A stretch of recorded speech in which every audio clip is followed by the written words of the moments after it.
आणि आता पाहणार आहोत सविस्तर बातमीपत्र। राज्यातल्या शेतकऱ्यांसह संपूर्ण जनता ज्याची वाट पाहत होती ती गोष्ट अखेर घडली आहे। मान्सून संपूर्ण महाराष्ट्र राज्यात दाखल झालेला आहे। राज्यातल्या बळीराजासाठी ही आनंद वार्ता भारतीय हवामान विभागाकडून देण्यात आली आहे। मान्सून दक्षिण महाराष्ट्रामध्ये 11 जूनला दाखल झालेला होता, मात्र त्यानंतर बिपरजॉय चक्रीवादळाच्या प्रभावामुळे मान्सूनचं आगमन राज्यभरात रखडलेलं होतं। मात्र आता राज्यात सर्वदूर मान्सूनच्या सरी कोसळल्यात। विशेष म्हणजे अरबी समुद्र आणि बंगालचा उपसागर अशा दोन्ही ठिकाणांहून मान्सूनच्या सरी महाराष्ट्रात बरसतायत, तर देशभरातही जवळपास 90% भागात मान्सून कोसळलाय। काल सकाळपासून राज्यातील विविध भागात पावसानं हजेरी लावली आहे। मुंबई, ठाणे, सातारा, कोल्हापूर, रत्नागिरी, रायगड, सिंधुदुर्ग यासह विविध जिल्ह्यांमध्ये पावसाच्या जोरदार सरी कोसळल्यात। पुढचे काही दिवस मान्सूनचा हा जोर कायम राहणार आहे।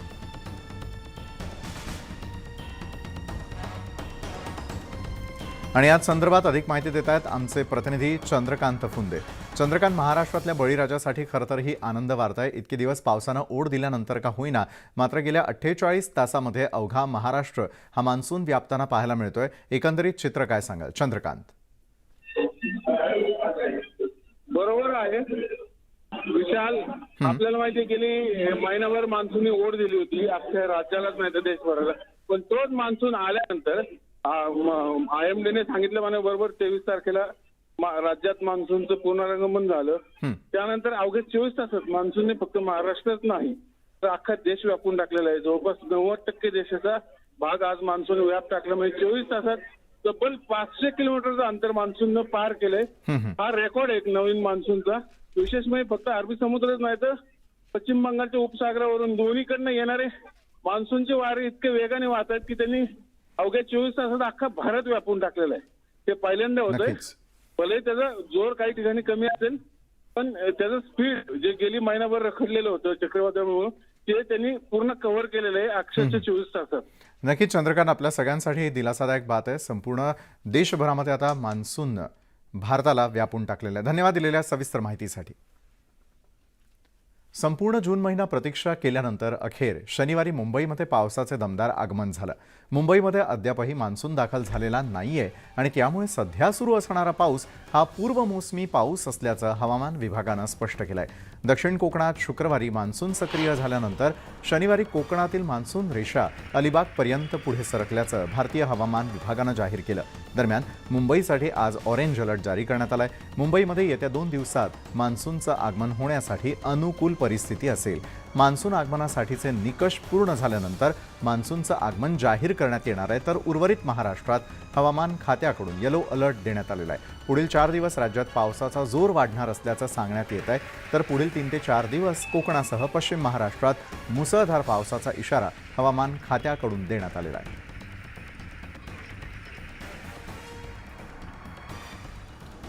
तर मुंबई गोवा महामार्गावरती केंभुर्ली जवळ दरड कोसळलेली आहे। महाड तालुक्यामध्ये रत्नागिरीकडे जाणाऱ्या मार्गावर रस्त्यालगत दरड कोसळून काही प्रमाणात वाहतूक विस्कळीत झाली होती। मात्र लागलीच वाहतूक विभागानं दरड एका बाजूला करून रस्ता मोकळा केलाय।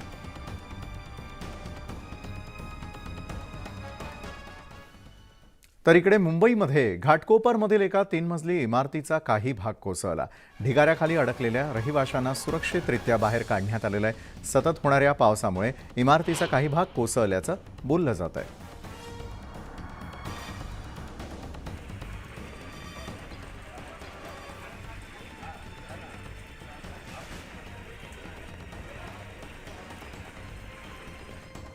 मुंबईमध्ये शनिवारपासून दमदार पावसानं हजेरी लावली आणि त्यामुळे ठिकठिकाणी मुंबईमध्ये सखल भागात पाणी साचलं।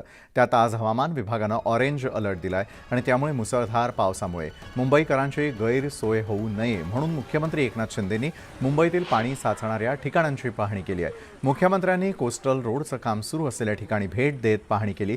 त्यानंतर एकनाथ शिंदेंनी अंधेरीतील मिलन सबवेतील परिस्थितीचा ऑन द स्पॉट जाऊन आढावा घेतला।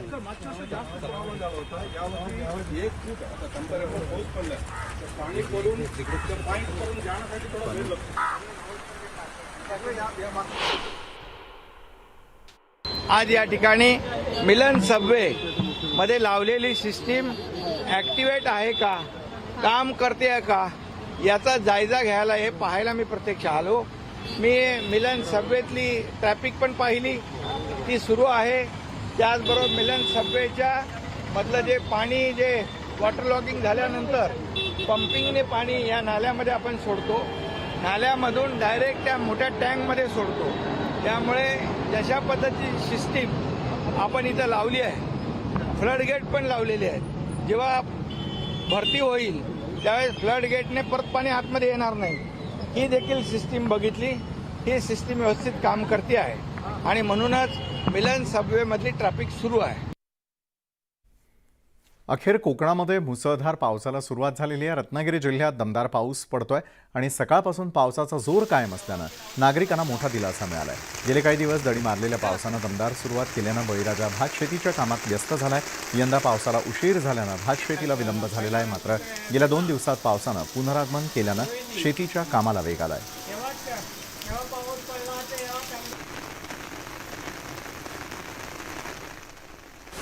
अनुभव काय आम्ही आता गेल्या वर्षापासून आता जवळजवळ पुनर्वसू जो नक्षत्र आहे का ना येतोय ना, त्या नक्षत्रामध्ये जवळजवळ लावणी पुरी होत होती. तर यंदा अजून काय सुरुवातच झालेली नाही. लावणी जो आता हे 15 दिवस गेले जवळजवळ. आता वरच्या निसर्ग ज्याप्रमाणे पडेल त्याप्रमाणे त्याचा पीक पाणी येईल. उशिरा का होईना पण अखेरीला पावसानं राज्यात हजेरी लावली. पावसाच्या आगमनामुळे नागरिकांना दिलासा मिळाल्याचं पाहायला मिळत आहे. या पार्श्वभूमीवर आता हवामान खात्यानं काही जिल्ह्यांना सतर्कतेचा इशारा दिलाय. राज्याच्या विविध भागात विजांच्या कडकडाटासह पावसानं हजेरी लावली. पावसामुळे नागरिकांना उकाड्यापासून काहीसा दिलासा मिळालाय. काही ठिकाणी तर ओढे नाले भरून वाहू लागल्यात, तर ग्रामीण भागातील अनेक नद्यांना आणि तिथल्या रस्त्यांना नद्यांचं स्वरूप प्राप्त झालेलं आहे.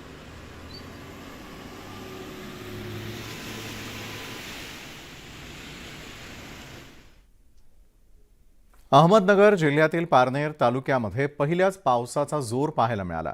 जाधववाडी, राऊतवाडी, शिरढोण परिसरात मोठ्या प्रमाणावरती पाऊस पडल्यानं ओढे आणि नदी तुडुंब भरून वाहू लागलेल्या आहेत. रात्री पारनेर तालुक्यात मोठ्या प्रमाणावर पाऊस पडला, त्यामुळे परिसरातील ओढे नाल्यांमध्ये पूरस्थिती निर्माण झाली आहे. जाधववाडी, राऊतवाडी, शिरढोण, वडझिरे भाग हा जलमय झाला. पावसाच्या आगमनानं रखडलेल्या पेरण्या करण्यात शेतकरी आता व्यस्त झाल्याचं अवघा महाराष्ट्रभर पाहायला मिळतं.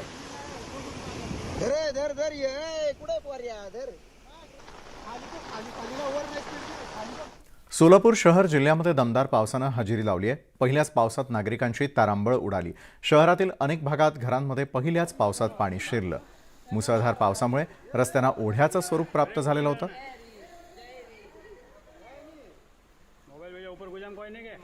तर आदित्य ठाकरे यांची पत्रकार परिषद सुरू आहे. थेट जाऊयात. सुशोभीकरणाचा घोटाळा असेल आणि अनेक वेगळ्या वेगळ्या ठिकाणी गद्दारांनी केलेले जे कारनामे आहेत, जसं इथे जिथे आपण माहीममध्ये बसलोय तिथे देखील एका गद्दार आमदारांनी पोलीस स्टेशनमध्ये गोळीबार केल्यानंतर देखील त्यांना क्लीन चिट मिळण्याचं प्रकरण हे आपल्या समोर आलं. पण काल पाऊस पडल्यानंतर मुंबईत एक वेगळा अनुभव असतो. मुंबईकरांना पाऊस हा नेहमी आवडतो आणि मुंबईकर नेहमीच स्वागत करतात. पण ज्या ज्या मुंबईकरांनी असेल, आपण सर्वांनी असेल, ट्रॅफिकमध्ये अडकल्यानंतर, पाणी जिथे तुंबलं तिथे अडकल्यानंतर, ज्यांनी फोटो ट्विट केलेत आणि काही अशा ठिकाणी पाणी तुंबलं जिथे कधीच तुंबलं नव्हतं, जसं शिवाजी पार्कचा आजूबाजूचा परिसर असेल, छत्रपती शिवाजी पार्क आहे तिकडचा परिसर असेल, अंधेरी मध्ये आपण पाहिलं असेल काल जसं पाणी तुंबलं. आणि हे सगळं झाल्यानंतर काल तर कोणी मुंबई महानगरपालिकेतून दिसलंच नाही. रस्त्यावर कुठे काही अधिकारी मोठे नव्हतेच. घटनाबाह्य मुख्यमंत्री ते कुठे होते, कुठच्या शेतावर होते, काय करत होते कोणालाच माहिती नाही. पण जे मी आज स्टेटमेंट पाहिलं, मुंबईकर म्हणून मला राग आलेला आहे, एक नागरिक म्हणून राग आलेला आहे, ते हे स्टेटमेंट आहे. ते आपण सगळ्यांनी पाहिलंच असेल. हे आपण सर्वांनी पाहिलं असेल. पाऊस आल्याचं स्वागत करा, मुंबईत पाणी तुंबले याची तक्रार काय करता.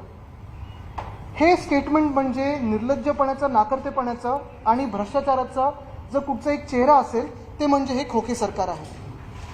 माझ्या बाजूला 3 माजी महापौर बसलेले आहेत. अजून देखील काही शिवसेनेचे माजी महापौर गेल्या 25 वर्षातले. तर आदित्य ठाकरे यांची सुरू असलेली पत्रकार परिषद आपण पाहिली आणि यामध्ये मुंबईमध्ये साचलेल्या पाण्यासंदर्भात त्यांनी वक्तव्य केलेलं आहे. बघूयात पुढच्या बातमीकडे. लातूरच्या निलंगा तालुक्यातही मुसळधार पावसानं हजेरी लावली आहे. अगदी पहिल्याच पावसात नाले आणि ओढे भरून वाहू लागले. ओढ्याला पूर आल्यामुळे निलंगा तालुक्यातील कोराळी आणि कासार शिरशी इथल्या पूल पाण्याखाली गेलेला आहे. तर पुलावरून पाणी वाहत असल्यानं वाहतूक खोळंबली आहे.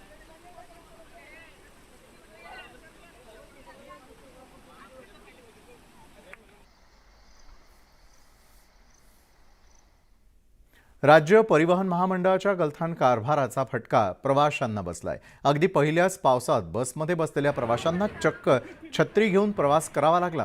पालघरमधील सफाळे आगारातील सफाळे उसरणी या बसला पावसामुळे गळती लागल्याचं चित्र पाहायला मिळालं. त्यामुळे बसमध्ये बसलेल्या प्रवाशांची चांगलीच तारांबळ उडाली.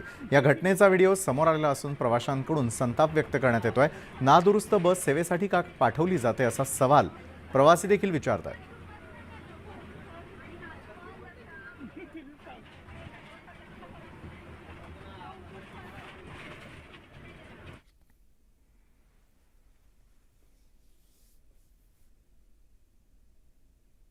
त्यानंतर बातमी येते जामठी या ठिकाणाहून. जामठी इथे भीषण पाणी टंचाई आहे. जळगाव जिल्ह्यातल्या बोदवड तालुक्यामधील जामठीत जलजीवन मिशन अंतर्गत खोदकाम सुरू असलेल्या विहीर कोरडी ठाक तात्पुरत्या जलस्रोतांचा नागरिकांचा त्या ठिकाणी त्याला विरोध आहे. तसंच मुक्ताईनगर इथून ओडिओ अंतर्गत होणारा पाणीपुरवठा 2 महिन्यांपासून बंद असल्यानं पिण्याच्या पाण्यासाठी ग्रामस्थांना पाणी टंचाईला सामोरं जावं लागतंय. जून महिन्यामध्ये पावसाळा लांबल्यानं महिलांना 2-2 किलोमीटर अंतरावरून शेतातील विहिरीवरती जाऊन त्या ठिकाणाहून पाणी काढून आणावं लागतंय. तर जामठीमध्ये टँकरच्या साहाय्यानं मोलमजुरी करून पाणी विकत घ्यावं लागत असल्याचंही त्यांचं म्हणणं आहे. भंडाऱ्यातल्या मोहाडी तालुक्यामधील जांभोरा इथल्या नागरिकांनी रस्त्यांवरील खड्ड्यांमध्ये वृक्षारोपण करत बेजबाबदार सार्वजनिक बांधकाम विभागाचा निषेध केलाय. वर्षानुवर्षे हा रस्ता दुरुस्त करण्याची मागणी स्थानिकही करत असले तरी देखील संबंधित अधिकाऱ्यांकडून आश्वासनांव्यतिरिक्त अद्याप कोणतीही कारवाई झालेली नाही आणि त्यामुळे संतापलेल्या स्थानिकांनी थेट सार्वजनिक बांधकाम विभागाविरोधात एल्गार पुकारला. एखाद्याचा जीव गेल्यावरच प्रशासन रस्ते दुरुस्ती करणार का असा सवाल नागरिकही उपस्थित करत आहेत.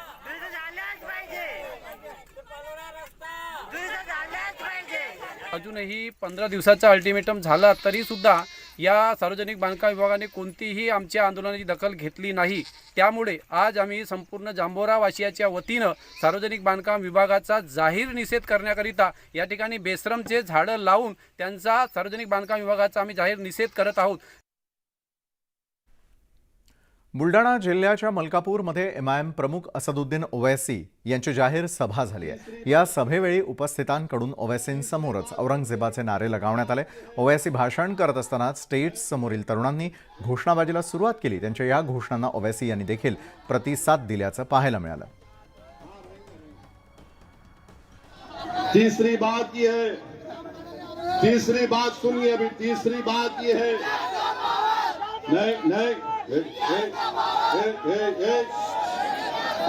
सुनो हाँ रहेंगे सुनो हाँ रहेंगे सुनो हाँ रहेंगे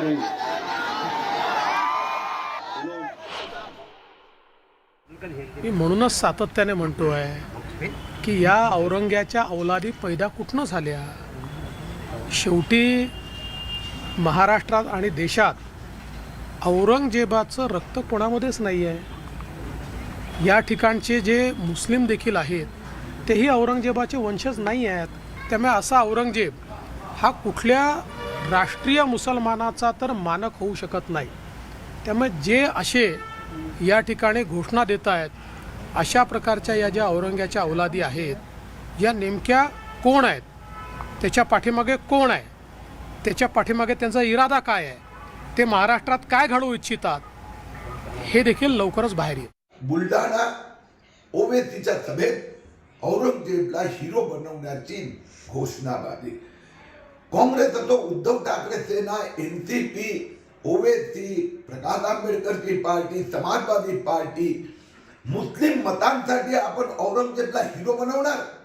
महाराष्ट्र छत्रपती शिवाजी महाराजची कर्मभूमी जन्मभूमी हे कदापि स्वीकारणार नाही. या प्रकारचे औरंगजेबला हिरो बनवणाऱ्या प्रवृत्तीवर कारवाई होणारच. दरम्यान एमआयएम प्रमुख असदुद्दीन ओवैसींनी घोषणाबाजी झाली नसल्याचं सांगत खोट्या बातम्या पसरवल्या जात असल्याचा आरोप केलेला आहे.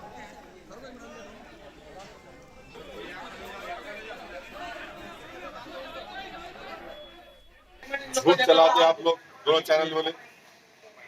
केस बुक करूंगा आप लोगों में, जवाब दे सकते हो उसका. कम से कम झूठ तो मत चलाओ बोलो तुम्हारे एडिटर को. कितनी झूठ चलाएंगे, कितनी नफरत करेंगे तुम मुसलमानों से?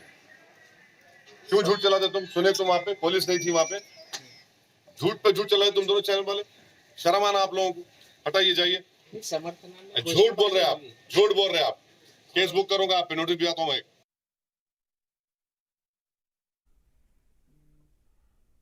राज्याचे उपमुख्यमंत्री देवेंद्र फडणवीसांनी उद्धव ठाकरेंना जोरदार टोला लगावलाय। जनतेला नेमकं काय हवं हे उद्धव ठाकरेंनी समजून घ्यायला हवं असा सल्ला फडणवीसांनी दिलाय।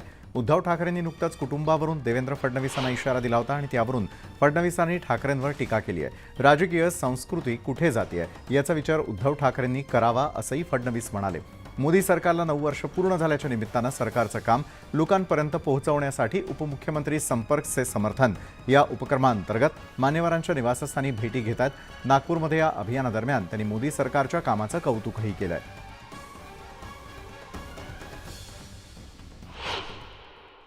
मला असं वाटतं की काल मी त्याला एका ट्विटने जे उत्तर दिलं त्याला मिळालेलं जे समर्थन आहे, मला असं वाटतं की आजपर्यंतचे सगळे रेकॉर्ड तुटलेले आहेत। त्याच्यामुळे त्याच्यावरनं तरी उद्धवजींनी समजून घेतलं पाहिजे की लोकांना काय अपेक्षित आहे।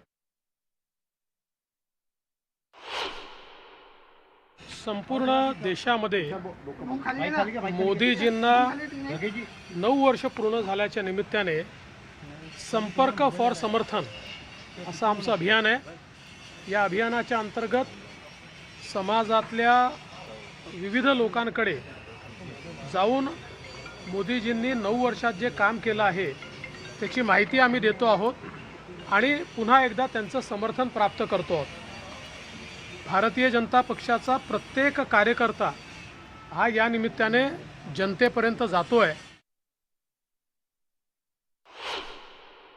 मोदीजींच्या नेतृत्वावर लोकांचा प्रचंड विश्वास आहे आणि आत्ताच लोकांनी अमेरिकेची व्हिजिट बघितली। भारताच्या एका राष्ट्रप्रमुखाला अमेरिकेमध्ये असं समर्थन मिळणं हा त्या व्यक्तीचा सन्मान नाही आहे, हा या देशाचा सन्मान आहे। मोदीजी हे त्या ठिकाणी निमित्त आहेत, सन्मान तर भारताचा होतोय। 15 वेळा जेव्हा संसदेमध्ये पॅक्ट असलेली संसद उभं राहून टाळ्या वाजवते त्यावेळी भारताचा सन्मान होतो। भाजप युवा मोर्चाचे प्रदेशाध्यक्ष राहुल लोणीकर यांनी काँग्रेसवर जोरदार हल्लाबोल केलाय। सुदैवानं आपल्या देशात पंतप्रधान नरेंद्र मोदी आहेत। जर पंतप्रधान मोदी नसते आणि काँग्रेसचा पंतप्रधान राहिला असता तर आजही आपल्याला सार्वजनिक स्वरूपात फिरता आलं नसतं असा खोचक टोला राहुल लोणीकरांनी काँग्रेसला लगावलाय।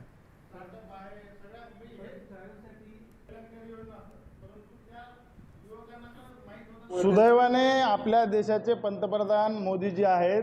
मोदीजी नसते आणि काँग्रेसचा पंतप्रधान असता तर आजही आपल्याला सार्वजनिक स्वरूपामध्ये फिरता आलं नसतं, किंबहुना आपली पत्रकार परिषद झाली असती, अशी होऊ शकली नसती, लोकांना एकत्रित येता आलं नसतं, दुसऱ्या देशाकडे कुठंतरी हात पसरावे लागले असते। परंतु मोदीजी सक्षम देशाचे पंतप्रधान आहेत।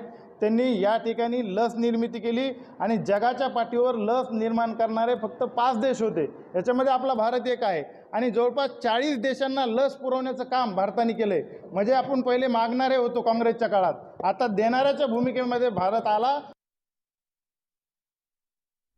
तर महाराष्ट्र अनलिमिटेडमध्ये इतरही महत्त्वाच्या घडामोडी छोट्याशा ब्रेकनंतर आपल्या सगळ्यांचं पुन्हा एकदा स्वागत। 7,000 क्विंटल धान गायब झाल्यासंदर्भातली आता मोठी बातमी पाहणार आहोत, कारण गोंदिया जिल्ह्यामध्ये खरेदी केलेले तब्बल 7,000 क्विंटल धान गायब झाल्याची घटना घडलेली आहे। सहकारी संस्थांच्या माध्यमातून जिल्हा मार्केटिंग फेडरेशनच्या शासकीय धान खरेदी केंद्रावर खरेदी करण्यात आलेला 7,000 क्विंटल धान संस्थाच्या गोदामात उपलब्ध नसल्याची धक्कादायक घडामोड समोर आलेली आहे। राज्यस्तरीय भरारी पथकाने केलेल्या तपासणीमध्ये हा संपूर्ण धक्कादायक प्रकार उघडकीस आला, त्यामुळे गोरेगाव तालुक्यामधील 3 संस्था रडारवर आहेत। शिवाय या संस्थांना वारंवार धान जमा करण्याच्या सूचना करूनही त्या जमा करत नसल्यानं आता या संस्थांना नोटीस बजावून धान जमा न केल्यास फौजदारी कारवाई केली जाणार असल्याची माहिती मिळते आहे।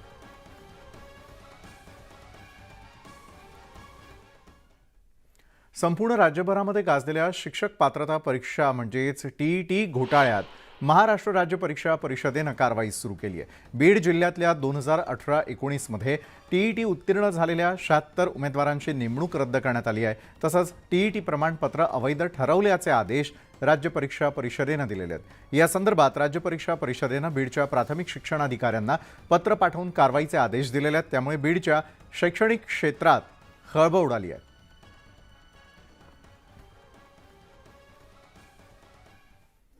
ईडीने 2 दिवसांआधी सांगलीत केलेली कारवाई अखेरीस आज 53 तासानंतर संपली आहे। राजाराम बापू सहकारी बँकेच्या कार्यालयामध्ये ठाण मांडून बसलेले ईडी अधिकारी अखेरीस आज आपली चौकशी संपवून मुंबईच्या दिशेनं रवाना झाले। या कारवाईमध्ये ईडीनं अनेक कागदपत्र देखील ताब्यात घेतलेली आहेत। ईडीच्या या चौकशीमुळे अडकलेल्या 80 कर्मचाऱ्यांची देखील सुटका झालेली आहे। सांगलीतले व्यावसायिक पारेख बंधूंसह 5 व्यापाऱ्यांवर ईडीनं 2 दिवसांपूर्वी छापेमारी केली आहे। सांगलीमध्ये ईडीच्या धाड सत्रामुळे व्यापाऱ्यांमध्ये घबराटीचं वातावरण आहे। धाड सत्र व्यापाऱ्यांवरती असलं तरी राजकीय नेतेही धास्तावल्याचं सांगण्यात येत आहे। राजकीय नेत्यांमध्ये ही धाडीची घबराट का आहे हे सांगणारा हा स्पेशल रिपोर्ट। सांगली शहरात सध्या फक्त चर्चा आहे ती ईडीची, कारण सांगलीच्या 1-2 नव्हे तर 5 व्यापाऱ्यांवर ईडीनं धाडी टाकलेत। या व्यापाऱ्यांशी संबंधित सगळ्या संस्था सुद्धा ईडीच्या रडारवर आहेत। व्यापाऱ्यांची खाती असलेल्या राजाराम बापू बँकेत सुद्धा ईडीचं पथक चौकशीसाठी पोहोचलं होतं। सुरेश पारेख, दिनेश पारेख, अरविंद लड्डा, ऋषिकेश लड्डा आणि पिंटू बियाणी या व्यापाऱ्यांच्या काही मित्रांची सुद्धा चौकशी झाली आहे। राजाराम बापू सहकारी बँकेतल्या व्यापाऱ्यांच्या खात्यांची चौकशी झाल्याचं बँकेच्या प्रशासनानं सुद्धा सांगितलं। बँकेच्या कोणत्याही व्यवहारामध्ये अनियमितता किंवा गैरव्यवहार कुठल्याही प्रकारचा नाही आहे। बँक नियमानुसार काम करते आणि गेली 42 वर्ष ग्राहकांचा विश्वास बँकेनं मिळवलेला आहे आणि बँकेचं दरवर्षी ऑडिट इन्स्पेक्शन होत असतं। रिझर्व्ह बँकेकडून दरवर्षी इन्स्पेक्शन होत असतं आणि बँकेमध्ये कुठल्याही प्रकारचे गैरव्यवहार किंवा अनियमितता कुठल्याही प्रकारची नाही आहे। ईडीच्या कारवाईमागे राजकीय कारणं असल्याची चर्चा सांगलीत सुरू आहे। ज्या व्यापाऱ्यांवर कारवाई झाली ते जयंत पाटील यांचे निकटवर्तीय आहेत का याची चर्चा सुद्धा दबक्या आवाजात आहे। पण यावर ना राष्ट्रवादीचे कार्यकर्ते बोलतायत ना भाजपचे। पण ही धाड म्हणजे कोणत्या तरी राजकीय नेत्याची कोंडी करण्याचा प्रयत्न असल्याचं मात्र सांगण्यात येत आहे। पण या धाडसत्रामुळे सध्या पोलीस, सीआयडी आणि सीबीआय पेक्षा सांगलीमध्ये चर्चा आहे ती ईडीची। आसिफ मुरसल, न्यूज 18 लोकमत, सांगली। आगामी लोकसभा निवडणुकीमध्ये महायुती आणि महाविकास आघाडी समोर नवं आव्हान निर्माण झालंय। जागा वाटपावरून तिढा निर्माण होणार असल्याचं स्पष्ट झाल्यानं सर्वच राजकीय पक्षांची डोकेदुखी वाढणार आहे। धाराशिव जिल्ह्यात तर विचित्र स्थिती निर्माण झाली आहे। पाहूया त्याविषयीचा आमचा हा स्पेशल पॉलिटिकल रिपोर्ट। महायुती आणि मविया समदुःखी, शिवसेनेच्या जागेवर भाजपचा दावा, ठाकरे गटाच्या जागेवर काँग्रेस आग्रही, तिढ्यामुळे महायुती आणि आघाडीत चिंता। धाराशिव लोकसभेच्या जागेवरून आत्तापासूनच वाद निर्माण झालाय। महायुतीत शिवसेना आणि भाजप एकमेकांसमोर उभे ठाकले। दुसरीकडे महाविकास आघाडीमध्येही लोकसभेच्या जागेवरून वाद पेटलाय। राष्ट्रवादी काँग्रेस लढवत असलेल्या लोकसभेच्या जागेवर काँग्रेसनं दावा केलाय। आमची प्रमुख मागणी आहे की आमचे या मतदारसंघाचे नेते आदरणीय बसवराजजी पाटील साहेब हे या लोकसभा लढण्यास इच्छुक आहेत। तर तशी मागणी आम्ही जिल्हा काँग्रेस कमिटीच्या वतीनं त्या आढावा बैठकीमध्ये केलेली आहे। काँग्रेसचे प्रदेशाध्यक्ष नाना पटोले यांनीही काँग्रेस कार्यकर्त्यांच्या मागणीला पाठिंबा दिलाय। धाराशिव लोकसभा मतदारसंघात 10 ते 11 वेळेला काँग्रेसचा खासदार निवडून आला होता, याची आठवण पटोलेंनी करून दिली। आम्ही जवळपास 48 जागांचा आढावा काँग्रेस कमिटीने महाराष्ट्रामध्ये घेतलेला आहे। ज्या जागा जिथं ज्या मेरिट आहे, कार्यकर्त्यांचं हिंमत आहे आणि लोकांचा कौल ज्या ठिकाणी महाविकास आघाडीच्या ज्या पक्षाला असेल त्या पक्षाला ती मेरिटच्या आधारावर जागा जाव्यात, ही भूमिका काँग्रेस पक्षाने घेतलेली आहे। धाराशिवमध्ये कशावरून हा तिढा निर्माण झालाय ते पाहूयात। आघाडीमध्ये धाराशिवची जागा राष्ट्रवादी काँग्रेसकडे आहे, मात्र डॉक्टर पद्मसिंह पाटील कुटुंबानं भाजपमध्ये प्रवेश केलाय। परिणामी राष्ट्रवादी काँग्रेसकडे आश्वासक चेहरा राहिलेला नाही आणि म्हणून काँग्रेसनं ही संधी साधण्याची तयारी केली आहे। थेट लढतीत राष्ट्रवादी काँग्रेसनं एकदा तर शिवसेनेनं 2दा विजय मिळवलेला आहे. दुसरीकडे ठाकरे गटाचे विद्यमान खासदार ओमराजे निंबाळकर हे पुन्हा खासदारकी करता इच्छुक आहेत. त्यातच काँग्रेसनं लोकसभेच्या जागेवर दावा केलाय. मात्र कार्यकर्त्यांनी मागणी करणं यात काहीच गैर नसल्याचं निंबाळकर यांनी सांगितलं. पक्षप्रमुख उद्धव ठाकरे याविषयी जो निर्णय घेतील तो मान्य राहील, असंही ओमराजे निंबाळकर यांनी स्पष्ट केलंय. आमचे नेते सन्माननीय उद्धवजी ठाकरे साहेब जो निर्णय देतील आणि जो आदेश देतील ते आमच्यासाठी शिरसावंदे असेल आणि साहेब जो निर्णय देतील त्या पद्धतीने आम्ही काम लागू. लोकसभा निवडणुकीला आता वर्षभरापेक्षाही कमी कालावधी उरलाय. त्यातच महायुती असो किंवा महाविकास आघाडी, त्यातल्या सगळ्याच घटक पक्षांनी एकमेकांच्या जागांवर दावे करायला सुरुवात केली आहे. परिणामी जागा वाटपाचा मुद्दा कळीचा ठरणार असल्याचं स्पष्ट झालंय. धाराशिवहून बालाजी निरफळसह ब्युरो रिपोर्ट, न्यूज 18 लोकमत.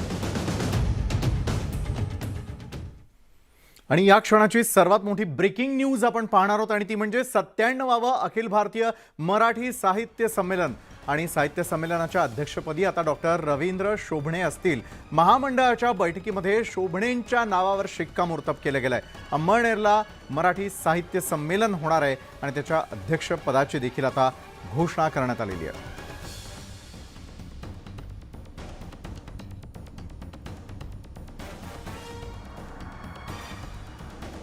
या क्षणाची सर्वात मोठी बातमी आपण पाहतोय. संमेलनाच्या अध्यक्षपदी आता डॉक्टर रवींद्र शोभणे यांच्या नावावरती शिक्कामोर्तब झालेला आहे. महामंडळाच्या बैठकीमध्ये हा महत्त्वपूर्ण निर्णय घेण्यात आलेला आहे आणि अंमळनेरला होणाऱ्या मराठी साहित्य संमेलनामध्ये अध्यक्षपदी आता त्यांची वर्णी लागणार आहे. 97वा अखिल भारतीय मराठी साहित्य संमेलन यंदा अंमळनेर या ठिकाणी होणार आहे आणि अंमळनेरमध्ये होणाऱ्या या साहित्य संमेलनाच्या अध्यक्षपदी ज्यांची निवड झाली आहे त्यांच्या नावावर शिक्कामोर्तब झालं. डॉक्टर रवींद्र शोभणे हे संमेलनाच्या अध्यक्षपदी असतील. विमान सेवेला अडथळा ठरणारी सिद्धेश्वर साखर कारखान्याची चिमणी नुकतीच पाडण्यात आली, पण त्यावरून सोलापूर जिल्ह्यातील राजकारण ढवळून निघालं. काँग्रेसनं चिमणीच्या मुद्द्यावरून भाजपची कोंडी करण्याचा प्रयत्न केलाय. 15 जूनला सिद्धेश्वर साखर कारखान्याची चिमणी पाडण्यात आली, पण त्या चिमणीवरून काँग्रेस आणि भाजपमध्ये नवा राजकीय वाद पेटलाय. सिद्धेश्वर कारखान्याचे सर्वेसर्वा धर्मराज काडादी यांनी या प्रकरणी भाजपला दोषी धरलंय. नुकतीच काडादी यांच्या निवासस्थानी काँग्रेस नेत्यांची बैठक पार पडली. या बैठकीत काँग्रेसचे ज्येष्ठ नेते सुशीलकुमार शिंदे, आमदार प्रणिती शिंदे यांनी हजेरी लावली होती. त्यामुळे या बैठकीला राजकीय महत्त्व प्राप्त झालं होतं. साखर कारखान्याची चिमणी ही बेकायदेशीर आहे आणि महापालिकेचा बांधकाम परवाना नाही या कारणास्तव काल पाडण्यात आली. शेतकरी आणि कामगारांच्या जीवनमान उंचावणार असा कारखाना यावरती नांगर फिरवून त्या सरकारनं त्यांच्या घरावर त्यांच्या चुलीवरती पाणी टाकलेलं आहे. नाना पटोलेंनी सिद्धेश्वर कारखान्यावर धर्मराज काडादी यांची भेट घेतली. तसंच सिद्धेश्वर कारखान्याच्या लढाईत काँग्रेस सोबत असल्याचं काडादी यांना पटोलेंनी आश्वासन दिलंय. राज्यात महाविकास आघाडीचं सरकार आल्यावर सरकारी निधीतून कारखान्याची चिमणी बांधून देण्याचं आश्वासनही पटोले यांनी दिलंय. चिमणी पुन्हा आपण उभी करू आणि आपलं सरकार आलं तर सरकार बांधून देईल. तुम्हाला सरकार बांधून देईल. हे तुम्हाला नाही, या लोकांच्या घामाने नाही आणि शेतकऱ्यांच्या पैशाने नाही, आणि पाडलं तर आपण सरकारने बांधू. यावेळी नाना पटोलेंनी माजी सहकार मंत्री सुभाष देशमुखांवर अप्रत्यक्ष टीका केली. तसंच देशमुख यांचं घर अनधिकृत जागेत असल्याचा आरोपही पटोलेंनी केला. अजिबात नाही पडत त्या दोन्ही देशमुखांना. एका देशमुखाचं अतिक्रमण मध्ये घर आहे इथल्या. नाव नाही सांगत त्याचं. आता तुम्हाला पाडलं ना त्यांनी, बघा आता मी यांना काय सांगतो. मी तुम्हाला सांगतो, माझा स्वभावच आहे, मी सगळ्या गोष्टी सहन करणार. पण माझ्या शेतकऱ्याच्या वाटा आणि माझ्या गरीबाच्या वाटा कोणी जाईल ना त्याला मी सोडत. नाना पटोलेंच्या आरोपांना भाजप आमदार सुभाष देशमुखांनी हे प्रत्युत्तर दिलंय. माझं मत, माझी इमारत बेकायदेशीर असेल, महापालिकेनं मला परवानगी दिलेली नसेल, वापर परवाना दिला नसेल तर तात्काळ पाडणं अत्यंत गरजेचं. सिद्धेश्वर साखर कारखान्याला लिंगायत समाजाच्या दृष्टीनं वेगळं राजकीय महत्त्व आहे. तसंच सोलापूर शहरासह जिल्ह्यात लिंगायत समाजाचं मतदान निर्णायक मानलं जातं.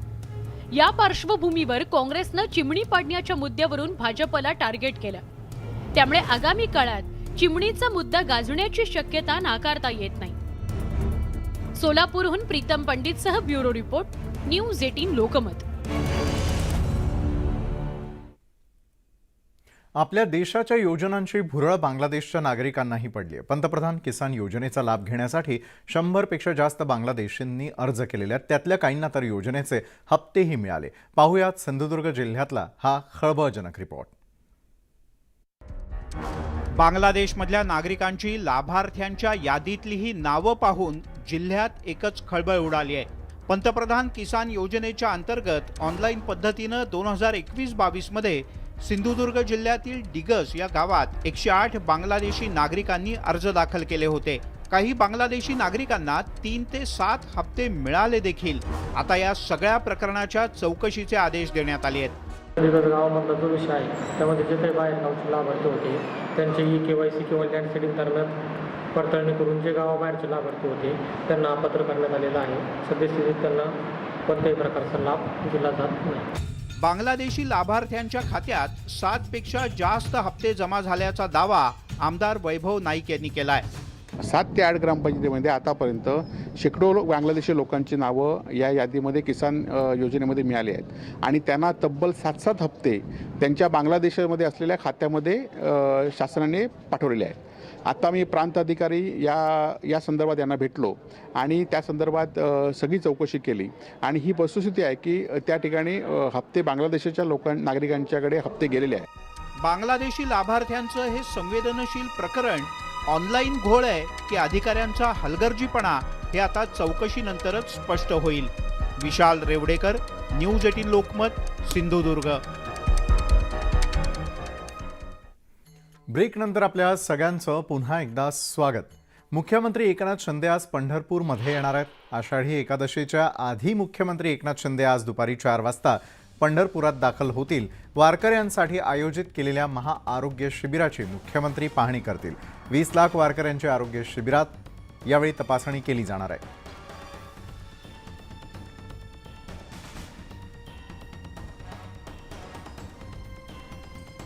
लाडक्या विठुरायाच्या भेटीची आस मनामध्ये धरून पंढरपूरच्या वाटेनं निघालेल्या लाखो वारकऱ्यांसह संत श्रेष्ठ श्री संत ज्ञानेश्वर माऊलींच्या पालखीचं सोलापूर जिल्ह्यात मार्गक्रमण सुरू आहे. संत ज्ञानेश्वर महाराज पालखी सोहळ्यातील सोलापूर जिल्ह्यातील दुसरं गोल रिंगण खुडूस या ठिकाणी झालेलं आहे. तर मोठ्या भक्तिमय वातावरणात रिंगणाला सुरुवात झाली आहे. प्रारंभी पताकाधारी आणि विणेकरी गोल रिंगणी धावलेले होते आणि त्यानंतर मानाच्या अश्वांनी रिंगणाच्या 2 फेऱ्या पूर्ण करून माऊलींच्या पादुकांचं दर्शन घेतलं. रिंगणानंतर हा सोहळा वेळापूर मुक्कामी असणार आहे.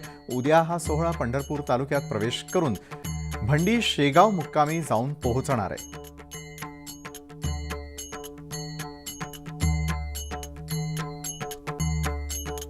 माऊलींच्या रिंगण सोहळ्याच्या निमित्तानं फुगड्या घातल्या जातात, अभंग रंगतात आणि गवळण गात कृष्णाने बाई माझ्या काटा हा काढीला असं म्हणत भगवंत कशा प्रकारे भक्तांच्या सेवेला आहे हा भाव व्यक्त केला जात असतो. वारकरी भगिनींशी संवाद साधला आमचे प्रतिनिधी विशाल परदेशी यांनी. 9 तारखेला देहूमध्ये तुकोबांचं प्रस्थान, 10 तारखेला माऊलींचं प्रस्थान आणि आज तागायत आपण बघतोय की सोहळा जो तो आनंदाने पुढे चाललेला आहे. कुठेही कुठला थकवा नाहीये. या लोकविद्यापीठामध्ये म्हणजे या चालत्या बोलत्या लोकविद्यापीठात काही हौशी मंडळी म्हणजे माऊली देखील आपल्याला भेटतात. माऊलींचा आग्रह गवळण म्हणण्याचा आणि त्यांचा आग्रह आपण मान्य करून घेतोय कारण तो घेतलाच पाहिजे. अर्थात माऊलींच्या संदर्भातली किंवा देवाच्या संदर्भातली ती गवळण आहे. होय ना माऊली, सुरुवात उद्या. हा यमुनेच्या काठी गळा फोडिला, यमुनेच्या काठी गळा फोडिला, रसलाबाई काढा तानाने काढिला, रसलाबाई काढा तानाने काढिला, रसलाबाई काढा तानाने काढिला. आजच होते या कृष्णाची होणार सुनमी आजच होते या कृष्णाची होणार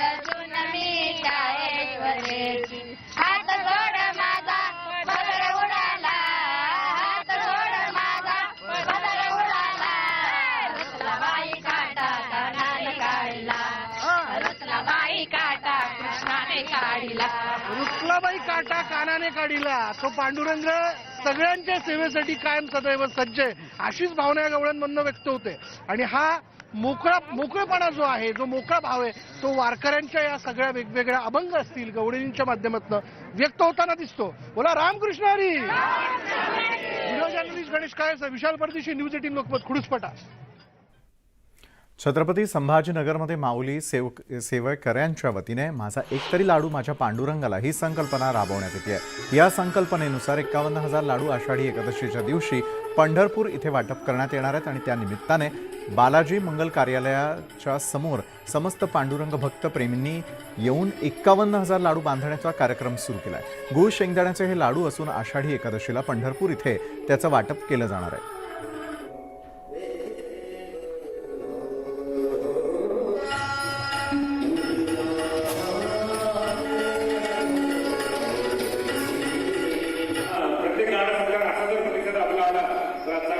तर आजच्या महाराष्ट्र अनलिमिटेडमध्ये वेळ झाली. इथंच थांबण्याचे. ताज्या घडामोडींसाठी पाहायला विसरू नका न्यूज 18 लोकमत.